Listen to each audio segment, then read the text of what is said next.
Hi there, from the thrift store. Are you into wearing jeans and t-shirts? Today, I want to walk you through the right way to put together a jeans and t-shirt look, so you're looking and feeling more stylish on an everyday basis. Let's go. Step number one is grab yourself a pair of jeans. I like these that we found here at the local thrift store. These are H&M brand. You could pick up from your local H&M store or pick up from your local thrift shop. These are called 90s Flare.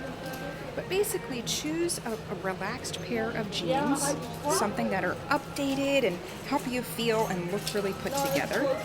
Step number two is to grab a t-shirt. Anything will work. Okay?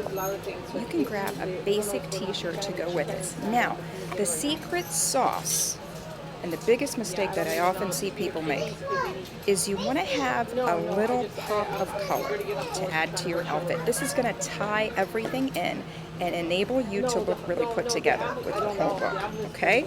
So, for example, you can add a pop of color with your purse. Think about a bright pop of color that you can add with your purse to your outfit. And you have a complete look. What do you think?